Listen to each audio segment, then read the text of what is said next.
시작. 나는 마음이 온유하고 겸손하니 나의 멍에를 메고 내게 배우라. 그리하면 너희 마음이 쉼을 얻으리니 이는 내 멍에를 싣고 내 짐은 가벼움이라 하시니라. 아멘. 순간 2016년도가 벌써 10일이 후딱 지나가 버리고 말았습니다.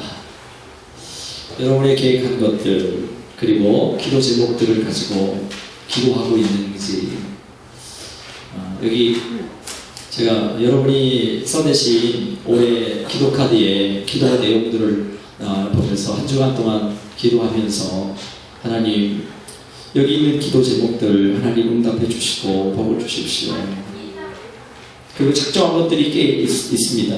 여러분이 작정한 것들이 굉장히 많은데 이 작정한 것들 여러분 하나씩 갖고 계시죠? 부분을. 그리고 여러분이 꼭 가지고 같이 기도하셔야 돼요. 하나님 기도에 응답해 주시고 역사해 주세요. 여러분의 소구영신 예배 새롭게 드리면서 결단했던 것 솔직히 제가 올해 하루에 1시간씩 성경 읽기로 작정을 했는데 3일 지나니까 흐트러지더라고요. 3일 지나니까 이야 이거 참 작심삼일이라고 3일 작정하고 또 작정하고 또 작정해야 될 것 같아요. 그래서 사랑하는 여러분 하나님께서 허락하신 우리 2016년도 세월 허송하지 아니하고 우리에게 맡겨준 이 사명 감당하면서 하루하루 최선을 다해 살아가는 저와 여러분이 되어지기를 바랍니다. 지난주에 우리 교회 표어인 예수님의 마음은 훈자라고 하는 제목으로 함께 말씀을 드렸습니다. 예수님은 비록 하나님의 본체이셨으나 하나님과 같은 그 위치를 버리고 이 땅에 낮은 자의 모습으로 오셨습니다. 종의 모양으로 오셨고 사람의 모양을 입으셨고 그리고 십자가에서 죽기까지 복종하셨습니다. 여러분 예수님처럼 너희 안에 이 마음을 품으라 라고 하는 것은 예수님 안에 있던 마음을 너희 안에 가지라 라고 하는 말씀이었죠. 그러니까 여러분 우리 안에 예수님이 가지고 있었던 이 마음을 함께 가지게 되길 바랍니다. 그래서 이번 주부터 몇 주간 동안은 예수님의 마음이 어떤 마음인가 이런 부분을 함께 좀 생각해 보려고 합니다. 그 첫 번째가 오늘 본문에 있는 내용입니다. 한번 따라합니다. 나는 마음이 온유하고 예수님이 자신을 향해서 가르치는 첫 번째 메시지가 뭐냐면 나는 마음이 온유하다 라는 말씀이에요. 마음이 온유하다. 여러분 신약성경의 온유함의 대표는 예수 그리스도입니다. 그리고 구약성경의 온유함의 대표는 모세입니다. 신명기 13장 말씀 보면 하나님께서 모세를 향해서 세상의 모든 사람보다 온유함이 지면의 모든 사람보다 승하다 라고 온유함에 대해서 얘기한 사람은 모세 한 명밖에 없습니다. 그리고 시편의 37편에서도 온유라는 단어가 등장하고 있습니다. 우리에게 이 온유라고 하는 마음을 왜 예수님께서 온유함을 배우라고 했습니까? 너희는 나의 마음, 내 마음, 그 온유한 마음을 왜 품으라고 말씀하셨을까? 저와 여러분에게 왜 온유가 우리 마음에 품고 살아야 할 것인가에 대해서 성경 우리에게 정확하게 말씀해 주고 계십니다. 먼저 이 모세의 이야기를 한번 보시면 모세가 이스라엘 백성의 지도자로 살아가고 있는데 광야에서 40년 동안 백성의 지도자로 살아가다가 모세가 실수한 것이 몇 가지가 있습니다. 그렇죠? 여러분 잘 알죠? 가데스 바네아에서 화가 나서 어떻게 해요? 반석을 한 번 치라 명했는데 두 번을 치고 말았어요. 그래서 결국은 요단강을 건너지 못하고 가나안 땅에 들어가지 못하고 죽는 그런 일을 당하게 됐지요. 그 다음에 또 하나가 뭐냐면 그 광야 생활하다가 이 모세가 두 번째 첩을 들이게 됐어요. 첩을. 그 사람이 이스라엘 백성 중에 있는 여자가 아니고 이집트에서 해방되어 나올 때 같이 왔던 잡족 가운데 한 사람이었습니다. 그 사람이 누구예요? 구스 여자. 한 여자를 자기 첩으로 맞이하게 됐어요. 그 사람은 이 첩이 흑인이에요. 흑인. 그러니까 이 형이었던 아론과 그의 누이였던 미리암이 화가 굉장히 났습니다. 야 모세야 너 어떻게 지도자로서 첩을 얻을 수가 있냐. 첫 번째 그거고, 두 번째는 야, 내가 지금 이스라엘 중에도 여자가 많은데 왜 하필이면 에티오피아 여자였던 구스 여자였더니 흑인 여자를 아내로 맞이하냐. 그리고 또 하나 세 번째 뭐냐면 야, 너만 이스라엘의 지도권이 있냐? 우리도 같이 애굽 땅에서 이스라엘 백성들을 함께 이끌어 나왔다. 그래서 너만 지도권이 있는 것이 아니고 우리도 지도권이 있다 라고 하면서 지도자의 그 권위에 대해서 도전하게 됐어요. 그때 모세는 아무 말도 하지 않았어요. 대항할 수 있었죠. 그죠?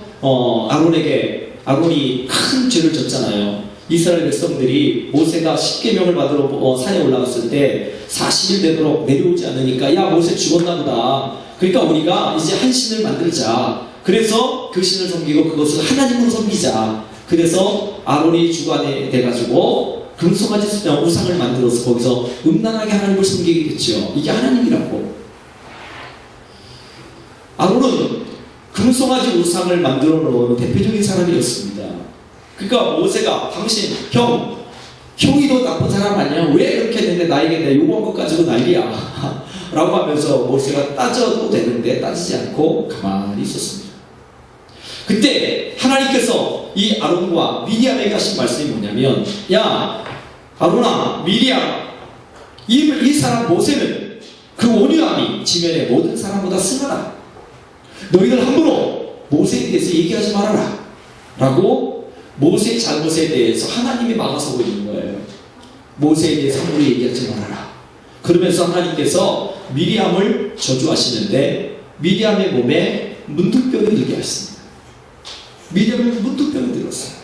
그래서 지경에 있지도 못하고 광야에서 3일 동안 거기에서 회개했습니다. 회개. 모세가 하나님께 주목이 됐죠. 하나님, 우리는 미리암을 용서해달라고. 그리고 나서 다시 돌아왔습니다. 모세를 향해서 하나님은 저의 온유함이 모든 사람보다 승하다. 저는 온유한 사람이라고 하나님이 말씀하셨습니다. 여러분, 온유가 뭘까요? 이거 히브리어 말로 아나바라고 하는 말씀인데요. 이것은 뜻은 뭐냐면 굽히다, 굴복하다, 절하다, 구부린다, 낮아진다, 그런 얘기예요. 여기에서 단서가 붙습니다. 그것은 무엇에 굴복해서 굽히는 게 아니고 스스로 굽힌다라고 하는 말이에요. 스스로 굽힌다. 자기가 얼마든지 강할 수 있고 능력 있게 할 수 있지만 스스로 낮아진다라고 하는 말이에요. 비열해가지고 약하기 때문에 낮은 것이 아니라 타에 의해서가 아니고 자의적으로 굽히는 마음, 이게 온유라고 성경은 말씀하고 있습니다. 주의 온유함이 나를 크게 하셨나이다. 이게 어디 나오냐면 사무엘하 22장 36절에 나옵니다. 이 말씀 역시 뭐냐면 다윗이 광야를 헤매고 있었고 정말 힘든 여정 가운데 있을 때 이 하나님의 인도하심과 하나님의 은혜 가운데 그가 그 훈련과 고통 가운데 있고 자기가 얼마든지 사울과 싸워서 이길 수 있고 자기를 괴롭히는 사람과 싸워 이길 수 있지만 하나님의 사람에 대해서 그는 도전하지 않고 참아냈습니다. 스스로 밑으로 낮춘 거예요. 그러니까 하나님께서 그를 높여주신 거죠. 그래서 그가 고백하는 게 뭐냐면 주의 온유함이 나를 크게 하셨나이다. 하나님의 온유한 마음을 가지고 내가 그렇게 동일하게 그 마음을 품고 살아갔더니 하나님께서 나를 크게 세우셨다라고 하는 말씀입니다.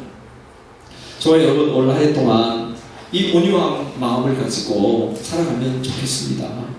이 온유함 가지고 여러분, 우리가 가정생활하고 사회생활할 때 우리보다 약한 사람들 많은데 우리를 괴롭히고 또 우리가 복음을 위해서 할 때 여러분 우리에게 많은 해코지와 여러 가지 말 가지고 우리 상처를 많이 줍니다.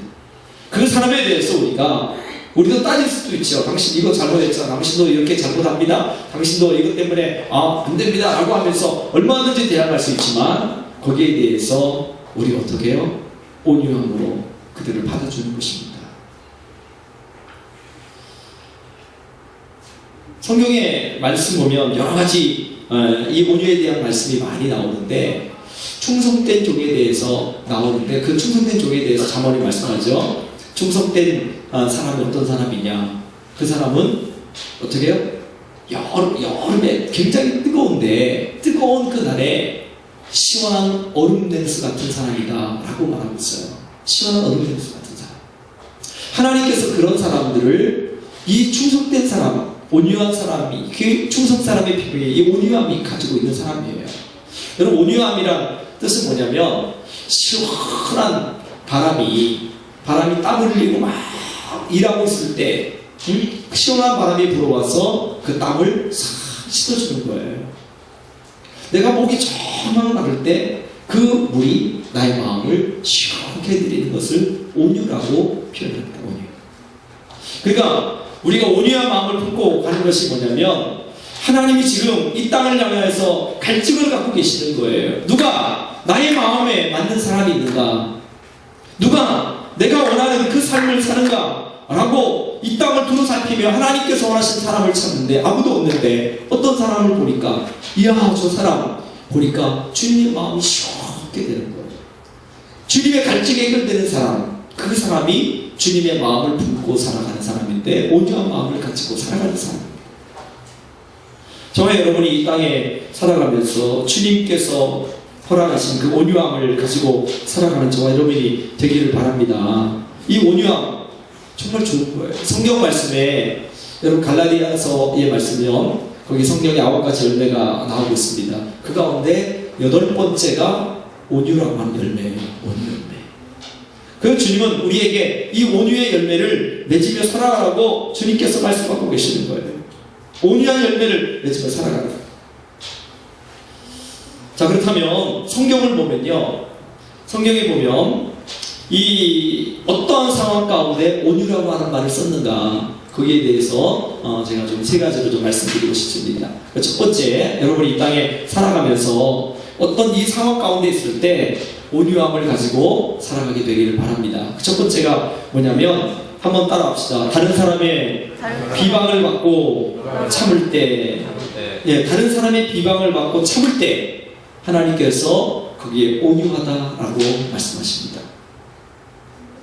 참는 게 어렵죠. 쉽지 않죠. 네? 머릿속에 화가 나면 이게 막 튀어나오거든요. 이스라엘 백성, 아까 말씀드렸던 모세가 구스 여자를 자기 아내로 선택했을 때 막 비방을 했습니다. 모세의 누나 그리고 모세의 형이 막 비방을 했어요. 이스라엘의 여자가 없어서 그렇게 검은 여자를 집안에 들이냐, 너는 지도자로서의 채통을 좀 지켜라, 자격도 없다라고 하면서 이 모세를 향해서 공격해 왔을 때 여기에 대해서 모세는 온유함으로 모든 비방을 묵묵히 받아들였습니다. 그래서 하나님께서 이 모세를 향해서 온유함이 지면에 모든 사람보다 승하다 말씀했습니다. 다른 사람의 비방을 받고 참을 때 그것을 온유라고 표현한 것이에요. 자, 이제 예수님을 한번 보십시오. 예수님이 얼마나 많은 비방과 그리고 고통과 아픔을 참아내셨습니까? 많은 바리새인들, 서기관들, 수많은 사람들이 공격해 올 때 비방했잖아요. 그때 예수님은 다 참아냈어요. 특별히 십자가에 죽으시기 전에 로마 군병들에게 고통을 당하고 채찍에 맞으시고 핍박을 당하실 때 주님은 다 참아내셨습니다. 게세마네 동산에서 기도할 때 가룟 유다가 많은 군병들을 데리고 왔어요. 예수님을 잡으러 왔을 때 대제사장의 종이었던 말고가 예수님을 잡으려고 할 때 베드로가 칼을 빼가지고 말고의 귀를 쳤습니다. 귀가 떨어져 나갔어요. 피가 흘러내리고. 그래서 화가 나면서 그럴 때 예수님께서 말고의 귀에다가 다 귀를 붙여주면서 하는 말씀이 칼 쓰는 자는 칼로 망한다. 그러면서 내가 하늘에 12영도도 되는 하나님의 군대를 동원해 저들을 멸할 수 없겠느냐? 주님 너무 강하셔서 얼마든지 그들을 무찌를 수 있습니다. 그런데 주님은 어떻게 해요? 주님의 사명을 위해서 모든 것을 참고 견뎌내는 것입니다. 여러분, 오늘 우리가 이 땅에 살아가는 동안 예수 믿는 사람이 어떻게 보면 비겁한 것처럼 보여져요. 그리고 아무런 힘도 능력도 없는 것처럼 보여져요. 그런데 그걸 참고 견딜 때 하나님께서 거기에 하나님의 능력이 나타나도록 보여주는 거예요. 예수님이 그 온유함으로 참고 견뎠을 때, 십자가에서 그 모든 죽음을 감당하셨을 때 영원한 부활을 주셨고 우리에게 부활의 영광을 우리 가운데 안겨주셨다는 것처럼, 여러분, 우리가 때로는 예수 믿을 때 비방과 비판을 그리고 여러 가지 어려움을 당할 때 있습니다. 근데 여러분 어떻게 해요? 온유함으로 받아들이십시오. 받아들여야 돼요. 이게 예수님이 걸어갔던 그 길이에요. 그리고 두 번째는요, 성경에 보면 한번 따라하겠습니다. 억울한 환경에 처했을 때, 억울한 환경에 처했을 때 참고 견뎌낼 때 그것을 온유라고 성경으로 또 표현했습니다. 온유한 자는 복이 있나니 그들이 땅을 기업으로 받을 것이며, 예수님께서 시편 37편 11절 말씀을 인용한 거예요. 거기에 뭐라고 해요? 그러나 온유한 자들은 땅을 차지하며 풍성한 화평으로 즐거워하리로다. 근데 시편 37편은요 다윗의 시입니다. 그가 억울한 일을 당했을 때 지었던 시가 이 시편 37편에 있는 내용이에요. 거기 1절을 보면 악을 행하는 자들 때문에 불평하지 말며 불의를 행하는 자들을 시기하지 말지어다. 다윗이 겪은 억울한 일이 무엇인지 구체적인 밝히지 않지만 우리 잘 알고 있잖아요. 그죠? 사울 왕이 그를 죽이려 했죠. 베냐민 지파 사람들이 그를 고통스럽게 했죠. 그의 자녀들이 그를 고통스럽게 했죠. 수많은 불평할 것들이 많고 악을 행하는 자들이 자기에게 막 달려들고 있는 그때 이 시를 지면서 어떻게 해요? 온유한 사람에게 하나님은 땅을 주실 것이다. 온유한 사람에게 이 시를 지는 거예요. 다윗이 사울 왕에게 온유함으로 대한 예가 나오죠. 사무엘상 24장에 보면 그 사울 왕은 다윗이 백성들로부터 인기를 얻어가는 것을 눈뜨고 볼 수 없어서 그를 죽이려고 합니다. 다윗은 사울의 창을 피해야만 하는 도망자의 신세로 전락하게 됐지요. 그리고 어느 날 그는 도망하다가 엔게디 동굴에서 이 일을 당합니다. 다윗의 일행이 엔게디 동굴에 숨어 있을 때 사울 왕이 다윗을 쫓아오다가 동굴 속에 들어와서 저마치 겉옷을 벗어놓고 쭈그리고 앉아서 이제 용변을 보고 있는 거예요. 그때 다윗의 부하들이 다윗이요, 기회는 이때입니다. 우리가 저 사울 왕을 제거해 버립시다. 그러나 다윗은 부하들의 건의를 받아들이지 않고 가만히 가가지고 사울 왕의 겉옷자락만 베어가지고 왔습니다. 사울 왕이 굴 밖에 나갔을 때 다윗이 저쪽으로 가고 있는 사울 왕을 불렀습니다. 왕이시여, 왕이시여, 왜 나를 죽이려고, 내가 당신에게 무엇 잘못했기에 당신 나를 죽이려고 이렇게 쫓아다닙니까? 나는 당신을 죽일 수 있는 많은 여건과 상황들이 있었습니다. 오늘도 당신의 겉옷을 한번 보세요. 당신을 죽일 수 있었지만 당신의 겉옷만 메고 여기 왔습니다. 나를 이렇게 하지 마십시오. 다윗은 사울 왕을 온유함으로 대했어요. 그래서 결국 누가 이겼어요? 사울 왕의 격정이 이긴 것이 아니라 다윗의 온유함이 승리하게 됐습니다.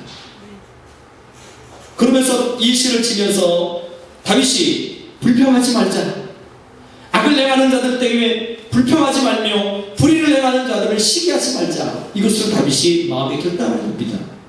불평하지 말고 시기하지 말자, 온유함으로 그들 대하면 마지막에 승리케 하시는 분은 하나님이시다.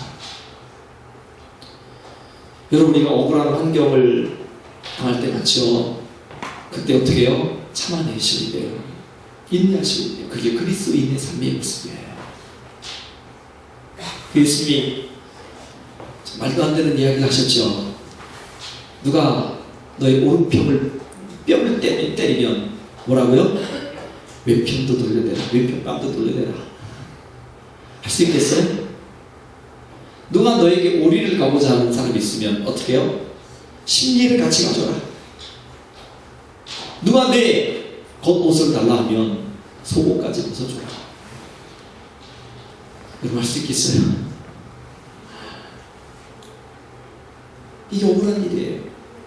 오른편 뺨을 맞으면서 억울한 일을 당할 때 왼편 뺨까지 한번 돌려대라. 억울한 환경에 처했을 때 그것을 견뎌낼 때 그게 온유함이라는 거예요. 너희 안에 이 마음을 품으라. 곧 그리스도 그리스도 예수의 마음인데 그 마음은 나는 온유한. 예수님이 로마 군병들에게 뺨을 맞으시고 침뱉음을 당하시고 그럴 때 주님은 왜 화가 안 나겠어요? 만왕의 왕이신 그분이 얼마든지 전군 천사를 동원해서 그들을 완전히 쓸어버릴 수 있습니다. 근데 예수님은 그것을 참아내셨고 영광의 그것을 바라보면서 인내하셨습니다. 그리고 세 번째, 신약 성경에 와서 보면요, 하나님의 말씀을 받는 태도가 온유해야 한다고 말씀합니다. 야고보서 1장 21절 말씀 보면 그러므로 모든 더러운 것과 넘치는 악을 내버리고 너희 영혼을 능히 구원할까 마음에 심어진 말씀을 온유함으로 받으라 라고 말씀하셨어요.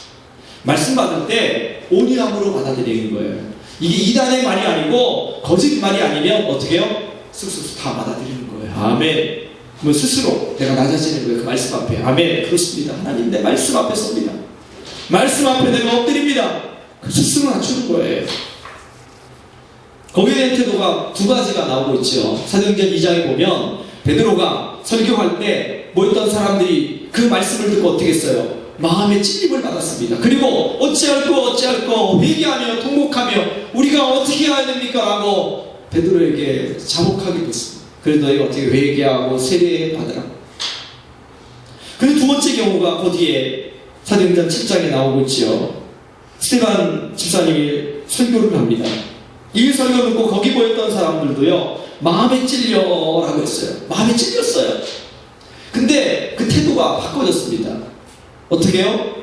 사도행전 2장에는 베드로의 설교를 말씀 듣고 어찌할꼬 회개했는데 스테반이 설교했을 때 마음의 찔림을 똑같이 받았지만 그들은 스테반 집사님을 향해서 이를 갈았다고 표현하고 있습니다. 이를 갈았다. 여러분 오늘 여기 말씀을 동일하게 봤습니다. 근데 말씀을 받을 때 어떤 사람은 아멘 아멘 하고 받는 사람이 있는가 하면 어떤 사람은 또 저 들었던 말씀 뭐 별 상관도 없고 다 아는 거 여러분 그러면 전혀 도움이 안 됩니다. 도움이. 우리 여러분 매주마다 예배 드리고요. 새벽 예배, 금요 기도, 수요예배 얼마나 많은 예배 드려요. 설교 여러분 여기 있는 거 창세기부터 요한계시록까지 다 들어본 설교예요. 다 알아. 그럼 은혜가 안 돼요. 말씀을 받을 때마다 똑같은 말씀인데 또 다시 아멘 맞습니다. 아멘 그렇습니다. 말씀을 스폰지처럼 쫙쫙 빨아들일 때 여러분 여기에 말씀의 능력이 있고요. 말씀의 치료 역사가 일어나고 말씀에 여러분 우리 가운데 능력이 나타나는 거예요. 똑같은 말씀이잖아요. 그런데 여러분 우리 가운데 능력의 말씀이 되어야 되는데 이 능력의 말씀이 안 되는 이유가 뭘까요? 이 온유한 마음으로 내가 말씀을 그렇게 받아들이려고 애쓰고 노력하고 하나님의 말씀에 귀를 기울이고 간절하고 사모하는 마음이 우리 가운데 많이 없기 때문이 아닌가. 하나님의 말씀을 받을 때 온유한 말씀으로 받으라 라고 했어요. 마음에 심어진 말씀을 온유한 말씀으로 온유함으로 받으라. 말씀 받을 때 아멘 그렇습니다. 하나님 말씀이 옳습니다. 하나님 내가 그렇게 살지 못했습니다. 하나님 용서해 주십시오. 내가 말씀대로 살아가겠습니다. 여러분 이렇게 하면서 하나님 말씀을 함께 되는 저와 여러분 되기를 바랍니다. 그러면 온유한 자가 받는 복에 대해서 성경은 뭐라고 말씀하셨을까? 여러분 잘 알죠? 마태복음 5장 5절에 뭐라고 되어 있어요? 온유한 자는 복이 있나니 그들은 뭐라고요? 땅을 기업으로 받을 것이며. 아멘. 성경을 좀 외우세요. 팔복 이거 중요하잖아. 그죠? 마음이 온유한 자 그들은 땅을 기업으로 받을 것이다 라고 했습니다. 기업으로 받는다는 것은요 두 가지 의미를 갖고 있습니다. 땅을 기업으로 받는다는 것은 그의 권위를 높여준다는 말이에요. 지도력을 강화시키고 영향력이 확장되는 것을 말하는 거예요. 여러분 이 땅에 사는 동안 저와 여러분이 온유한 자가 되기를 바랍니다. 그래서 영향력을 발휘하는 사람이 되어야 돼요. 위대한 인물들을 보니까 여러분 세계를 통치했던 아주 훌륭한 사람들 자기가 그냥 철권 통치로 해가지고 강력하게 막 그냥 자기 힘으로 뭐 세계를 제패하는 사람 말고, 여러분 위대한 존경받는 위대한 인물들은요 대부분 찾아보니까 제가 보니까 온유한 사람들이었어요. 온유한 사람. 강한 카리스마를 가지고 있던 사람들 오래 가지 못하고 뚝 부러져 버리고 말았어요 나중에는. 그런데 온유함을 가지고 영향력을 발휘했던 그 사람들은요 오래도록 통치했고 그리고 오래도록 우리 가운데 기억이 남는 사람이 되었습니다. 여러분 우리가 이 땅에 사는 동안 우리가 높은 권위, 어떤 강력한 어떤 카리스마가 우리 가운데 없어도요 얼마든지 우리가 영향력을 발휘하고 지도력을 발휘할 수 있는 사람이 되는 것은 온유함을 가지고 살아가는 사람들입니다. 여러분 사회생활 하거나 아니면 우리가 어떤 모임이나 단체에서 볼 때 카리스마를 가지고 막 했던 사람들은요 좀 처음에는 인정을 받는 것 같은데 나중에 오래 가지 못하고 다 무너져 내리고 맙니다. 그러나 뒤에서 묵묵히 섬기고 모든 일을 잘 하면서 다른 사람 뒷바라지 하고 하는 사람들의 그 사람들이 나중에 딱 드러나면서 와 저 사람이 우리의 장이 되면 충분히 우리 여기가 더 화목하게 되고 잘 끌어갈 수 있는 리더가 될 수 있어. 저 사람을 자기가 막 하지 않아도 그 섬김이 그 사람을 높게 만들어주는 거예요. 영향력을 발휘하게 되는 거예요. 이게 예수님의 지도력이에요. 예수님의 지도력. 예수님은 강력한 카리스마를 가지고 이스라엘 앞에 메시아로 나타나지 않았습니다. 온유와 겸손한 마음을 가지고 나타났을 때 여러분 전 세계 오늘까지 이 영향력을 발휘하는 위대한 우리의 구주가 되시겠어요. 사랑하는 여러분, 우리 성도들이 이 땅에 사는 동안 이런 모습들이 있게 되길 바랍니다. 지도력이 강화되어지고 영향력이 확장되어지는 그 믿음의 삶을 살아가야 합니다. 사람들로부터 인정받는 그 섬김의 모습이 우리 가운데 있어야 여러분 우리는 강력한 영향력을 이 땅에 펼쳐나갈 수 있습니다. 우리 교회 달력을 엊그제 제가 이제 목요일인가요? 해가지고 마을에 돌아다니면서 달력을 나눠드렸습니다. 이제 새해 복 많이 받으시죠. 인사하면서 어른들 다 찾아뵈면서 인사하면서 달력을 나눠드리는데 그 아주머니들이 그냥 방에서만 이렇게 맞는 게 아니고요. 목사 가니까 옛날에는 안 그랬는데 처음 가 방에서 네 오셨어요 왔어요 뭐 이렇게 했는데 요즘에는 그렇지 않고요. 벌떡 일어나가지고 밖에까지 문 밖에까지 쫓아나와가지고 인사합니다. 목사님 새해 복 많이 받으세요. 우리가 강하게 어떤 걸 밀어붙이지 않아도 여러분 사람들에게 영향력을 미칠 수 있어요. 겸손과 섬김이 온유함이 여러분 사람들에게 영향력을 미치며 살아갈 수 있습니다. 쌀 우리가 어떤 분이 기부 받았잖아요. 지난주에 기부 10포대를 받아가지고 이제 나눠드리고 이제 2포를 그래도 읍사무소 제가 이제 복지위원으로 있으니까 서울 읍사무소 이제 복지팀에 갖다 줬습니다. 그래서 그분들이 고맙습니다. 목사님 쌀이 필요한 곳이 있었는데 감사합니다. 크게 아니어도 작은 것 하나하나가 여러분 우리에게 영향을 줘요. 그 읍사무소 직원 한 사람이 청년 한 사람이 그런 얘기를 해요. 올해 결혼한다는 것 같은데 그 청년이 복지사가 목사님 자기가 복지하는데 마을 이렇게 돌아다니는데 저 축석 건물소 쪽에 할아버지 한 분이 계시는데 그 할아버지가 교회 나오고 싶은데 그 할아버지 자기가 소개시켜준다는 거예요. 목사인 것을 알면서 자기가 그 목사님. 근데 축석 교회가 있는데 거기는 교회가 계단으로 돼 있어가지고 노인이 갈 수 없는 휠체어도 이거 끌고 갈 수 없는 그런 상황 가운데 있어서 도저히 거기를 못 간다는 거예요. 우리 1층이잖아요. 그죠? 바로 들어오면 되니까.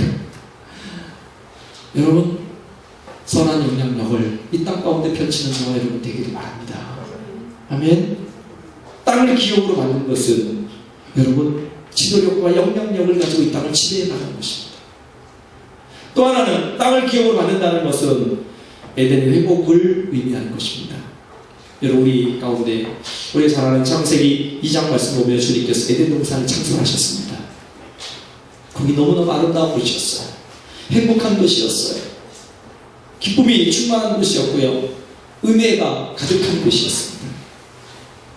여러분, 땅을 기업으로 하는 것은 그 에덴에 하나님이 기뻐하셨던 그 에덴의 모습, 그 모양으로, 그 모습으로 그 땅으로 돌아간 것입니다. 우리 가정이 그 에덴의 회복의 역사가 일어나게 되기를 바랍니다. 여러분의 가정이 그 에덴의 회복이 일어나게 돼요. 우리 교회가, 아니 이 땅의 교회들이 그 에덴의 회복의 역사가 일어나게 돼요. 하나님의 은혜가 충만하고 죄 없이 하나님의 법이 세워져 있고 인간의 법이 함께 공존하면서 거기에서 하나님이 진리로 말씀으로 다스리고 하나님의 뜻이 이루어지고 있는 그 에덴의 회복이, 그 땅이 여러분 우리 가운데 일어나야 합니다. 우리 교회가 그렇게 돼야 되고요. 여러분의 가정이 그렇게 돼야 되고요. 우리가 몸담고 있는 단체들이 그런 단체로 돼야 됩니다. 여러분, 궁극적으로 우리 땅을 기업으로 받는 것은 영원한 하나님의 나라지요. 그저 영원한 하나님의 나라. 누가복음의 말씀에 보면요, 이 땅에서 잘 감당한 사람들에게 내가 너에게 10골 다스릴 권세를 주겠다. 어디서요? 천국에서. 내가 너에게 5골 다스릴 권세를 주겠다. 내가 너에게 2골 다스릴 권세를 주겠다. 하나님께서. 여러분, 이 땅에 충성스럽게 온유한 백성이 되어서 천국에서 주님이 주시는 고을 다스리게 되는 은혜가 있길 바랍니다. 여러분, 천국에도 계급이 있습니다. 아시죠? 순교자죠. 순교자의 삶을 살았던, 순교를 당한 사람들이 가장 높은 위치에 가 있어요. 순교의 삶. 그 순교의 삶을 살아가야 돼요. 이 땅에 기업뿐만 아니라 하늘나라의 기업, 영원한 기업, 나의 영원하신 기업, 생명보다 귀한 그 기업, 그 기업에 가서 여러분 우리 멋지게 하나님의 나라에서 주님과 함께 통치하는 그 역사를 우리가 함께 행하게 되기를 바랍니다. 온유한 자는 땅을 기업으로 받을 것이다. 다시 한번 말씀을 정리하겠습니다. 온유하다는 말은 내가 약하기 때문에 비굴해서 낮아지는 게 아니라 내 스스로 예수님 때문에 낮아지는 것입니다. 가정에서도 그렇고 교회에서도 그렇고 내가 힘이 세기 때문에 강한 군림하는 게 아니고 내가 예수님의 마음을 갖고 있기 때문에 더 겸손하고 낮아지는 것입니다. 모세가 그랬던 것처럼, 예수님이 그러셨던 것처럼, 말씀에서 우리에게 말씀하셨던 것처럼 억울한 상황을 당하든지, 그리고 어떤 어려운 일을 여러분 우리가 당하든지, 우리 모든 성도들이 이 온유함을 가지고 승리하게 되길 바랍니다. 여러분, 온유합시다. 한번 따라합시다. 나는 마음이 온유하고 예수님처럼 여러분도 다른 사람에게 나는 마음이 온유한 사람입니다. 이렇게 말할 수 있는 사람들이 되어지기를 주님의 이름으로 축복합니다. 아멘. 잠시 한번 우리 이 찬양을 같이 좀 했으면 좋겠습니다. 온유한 마음을 주옵소서.